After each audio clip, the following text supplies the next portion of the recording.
चलता हूँ होटल संग्रीला, जहाँ वीरेंद्र सिंह जी इस वक्त मौजूद हैं और मुख्यमंत्री अपने डेलीगेशन के साथ इसी होटल में हैं। तो वीरेंद्र जी आपको सिंगापुर से लाइव बताएंगे कि वहाँ क्या चल रहा है और उत्तर प्रदेश ने आज क्या अचीव किया। वीरेंद्र जी स्वागत है आपका, काफ़ी हैंडसम लग रहे हैं आप। बताइए दर्शकों को क्या देखा आपने सिंगापुर में आज। देखिए, वाकई में ये उत्तर प्रदेश के लिए बहुत बड़ा दिन है। हम कभी सोच नहीं सकते थे कि हम कर्नाटक से मुकाबला करेंगे, आंध्र प्रदेश से करेंगे, महाराष्ट्र से करेंगे, गुजरात से करेंगे, लेकिन उत्तर प्रदेश ने इस धारणा को बदला है। जिस तरह से मुख्यमंत्री योगी आदित्यनाथ आज यहाँ पर उतरे हैं सवेरे 6:30 बजे और फिर उनकी 8 बजे से लगातार मीटिंगें हुई हैं और इन्वेस्टर्स बड़ी संख्या में यहाँ पर इकट्ठा थे, चाहे वो मेडिकल के क्षेत्र में हो, हॉस्पिटल लगाने के लिए, एजुकेशन के सेक्टर में, जो लॉजिस्टिक पार्क्स हैं बड़े बड़े, बहुत सारी चीजों पर चर्चा हुई। टेक्नोलॉजी से लेके आईटी के सेक्टर में, स्किल डेवलपमेंट में, सब में मुख्यमंत्री ने रुचि ली। और सबसे अच्छी बात आपको बताऊं कि यहाँ पर द्विभाषीय यानी कि भाषा का अनुवाद करने वाले लोग भी बुलाए गए हैं, लेकिन योगी आदित्यनाथ की मीटिंग में उनको बोलने का अवसर कम मिलता है। वो अंग्रेजी खूब समझते हैं और जवाब भी अच्छे से दे रहे हैं। तो उनके पहनावे को लेकर भी चर्चा हुई। कहा जाता है कि जैसा देश वैसा भेष, लेकिन देखिए योगी ने ये यहाँ पर दर्शाया है कि वेशभूषा महत्व नहीं रखती है।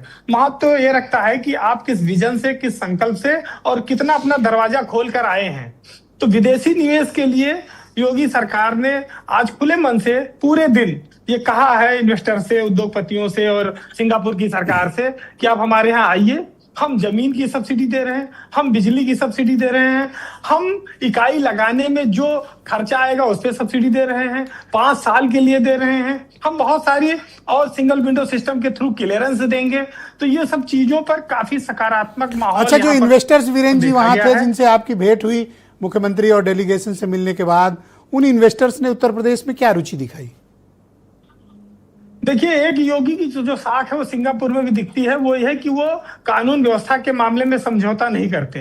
मतलब उन्होंने उत्तर प्रदेश को अपराध मुक्त बनाने में जो कोशिशें की हैं, वो विदेश में भी बैठे लोग इसको समझ रहे हैं और यहाँ पर इसकी काफी चर्चा हुई कि इंडस्ट्री लगाने पर कोई नुकसान नहीं है उत्तर प्रदेश में, और खासतौर से दिल्ली से सटा होने के नाते। और मुख्यमंत्री ने आज यहाँ भारतीय समुदाय के लोगों के बीच में यह ऐलान किया कि अगले महीने जेवर एयरपोर्ट प्रधानमंत्री के कर कमलों से शुरू हो रहा है, तो आपको सीधे जेवर से सिंगापुर के लिए फ्लाइट मिलेगी।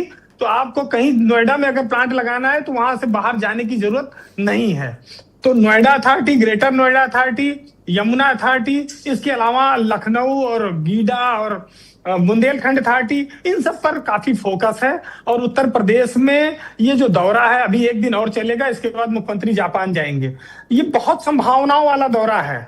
जिस तरह से आह्वान किया है मुख्यमंत्री ने, ये योगी के मुख्यमंत्री के तौर पर आप ये उम्मीद कर सकते हैं कि वो 10 साल से चीफ मिनिस्टर है, उनका विजन एकदम क्लियर है, वो एक एक बिंदु पर अच्छी तरह से बोलते हैं। और जो उनको इंडस्ट्री के लोग मिल रहे हैं वो भी शायद आश्चर्य में होंगे कि कोई राजनीतिक व्यक्ति इस तरह की समझ से बात करता है। लोग सोच रहे होंगे कि बुलडोजर की बात होगी। तो ये बहुत इंपॉर्टेंट है। पर वहाँ बिजनेस की बात हो रही है, उत्तर प्रदेश की जी। हाँ, यहाँ बिजनेस की बात हो रही है कि आप कितना 1000 करोड़ लाएंगे। कोई अस्पताल के क्षेत्र में 1000 करोड़ लाएगा, कोई 2000 करोड़ की, कोई 1500 करोड़ की इंडस्ट्री लाना चाहता है, कोई चाह रहा है कि किस तरह का वातावरण आप दे रहे हैं। वो चीजों को समझ रहे हैं लोग और बहुत अच्छी अलग अलग। अच्छा, एक और बात बताइए मुझे, जो मेरा इंटरेस्ट था कि आपसे पूछूंगा डिबेट में, कि भारतीय समुदाय जो इंडियन डायस्पोरा है सिंगापुर में, उन्होंने योगी आदित्यनाथ के इस दौरे को कैसे लिया, पॉलिटिकली भी और निवेश के तौर पर भी, दोनों तरह से क्या करंट दिखा? देखिए, जो डायस्पोरा की जो मेल मिलाप होता है वो तो एक तरह से आपस में बातचीत बढ़ाना और जान पहचान के लिए होता है। भारतीय समुदाय के लोग आते हैं, बहुत उत्साह से लोग आए थे और योगी योगी के नारे भी लगे, जय श्री राम के नारे लगे उस हॉल में। और जब योगी जी चले गए और हम लोग बाहर निकल रहे थे, तो जो भारतीय समुदाय के कहा जाए एनआरआईज हैं इंडिया के, उन लोगों ने कहा कि आज बहुत मजा आया सुन के। तो मुख्यमंत्री ने राम जन्मभूमि से लेकर आपका काशी और अभी जो कुंभ मेला हुआ है उसको, तमाम सारे धार्मिक पर्यटन की चर्चा की और कहा कि आप बदलाव आकर देखिए। अगर कोई 5 साल पहले अयोध्या आया था और आज की अयोध्या वो जाकर देखेगा तो अब उसको दिल्ली में नहीं उतरना, वो सीधे अयोध्या आके उतर सकता है। लखनऊ आने में उसको समस्या नहीं होगी। अब एयरपोर्ट बन गया है, अयोध्या का नक्शा बदल गया है, आप लोग आइए। आज उन्होंने खुले मन से आमंत्रित किया। उत्तर प्रदेश में योगी सरकार के लिए बहुत बड़ा अचीवमेंट है ब्रजेश जी। और कल आप देखिएगा जब इसकी टोटलिटी में रिजल्ट आएगा तो ये मुझे उम्मीद है कि ये 2 लाख करोड़ से ऊपर का निवेश के एमओयूज यहाँ पर होंगे और ये मील का पत्थर साबित होगा। सिंगापुर और भारत, यहाँ तो लिटिल इंडिया बसा हुआ है ना सिंगापुर में। अच्छा, यहाँ तो साउथ इंडिया, हाँ यहाँ लिटिल इंडिया से इलाका है पूरा और साउथ इंडिया के लोग बहुत बड़ी संख्या में रहते हैं। तो सिंगापुर में हिंदी भी काफी लोग जानने वाले हैं, समझने वाले हैं और अंग्रेजी तो यहाँ की मातृभाषा टाइप की है। तो ये वातावरण। अच्छा ये बताइए, समीर सिंह मुझसे कह रहे हैं कि बार बार कि आपसे पूछे, ये कह रहे हैं कि क्या योगी आदित्यनाथ का क्रेज बहुत था? आप बता रहे थे कि नारे वगैरह लग रहे थे योगी योगी के, ऐसा था क्या? देखिए ये बात कही जा सकती है कि योगी भारत के दूसरे ऐसे नेता हैं जो हिंदुत्व के कहा जाए रूप में यहाँ पर देखे गए हैं और योगी योगी के नारे लगे, जय श्री राम के नारे लगे, तो बहुत साफ है कि वो हिंदुत्व के ब्रांड एम्बेसडर हैं और खाली यूपी में नहीं, इंडिया में नहीं, भारत के बाहर 7 समंदर पार भी। तो योगी आदित्यनाथ का बहुत क्रेज है और उनको लोग बड़ा सम्मान की निगाह से यहाँ देख रहे थे। उनको लग रहा था कि कोई बहुत बड़ा नेता आया है, हिंदुत्व का कोई बहुत बड़ा चेहरा है जिसके बारे में हम आज तक सुनते रहे हैं। वो उनकी झलक पाने के लिए लोग बेताब थे, बहुत तालियां बजी, लोग बहुत खुश थे। तो ये एक कहा जाए क्यूरियोसिटी थी योगी आदित्यनाथ को लेकर, उनको देखने को लेकर। और उन्होंने जिस तरह से यहाँ पर मीटिंगें की सुबह से, भारतीय उच्च आयोग की टीम भी साथ में है उनके और मुख्यमंत्री के सलाहकार अवनीश अवस्थी साथ में है, उनकी टीम साथ में है, तमाम प्रमुख सचिवगण हैं।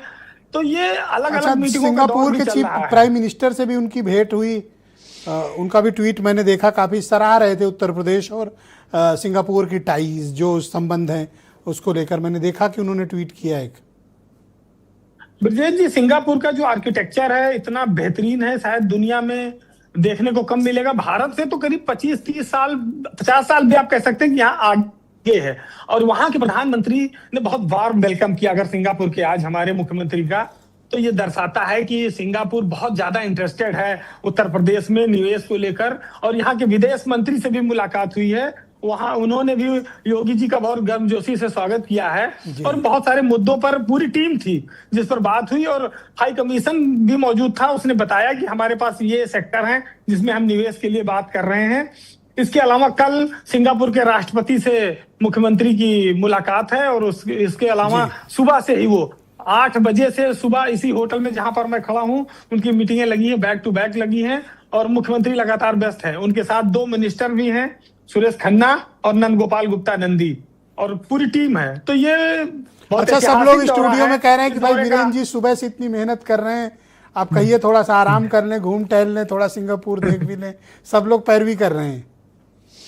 ब्रजेश जी, इस समय यहाँ रात के 11 बज रहे हैं, लेकिन चूंकि हमारे उत्तर प्रदेश और हिंदुस्तान के दर्शकों का यह मोह रहता है कि भारत समाचार अगर गया है तो देखना चाहिए। आप भले 8 बजे में बैठे हैं लेकिन हम यहाँ 11 बजे के समय में खड़े हैं। ज्यादातर लोग जब सोने की तैयारी में होते हैं, सुबह से फिर काम है लेकिन उसकी कोई समस्या नहीं है, थकावट नहीं है, ऊर्जा है। अरे वो तो ऊर्जा आपके चेहरे पे दिख रही है।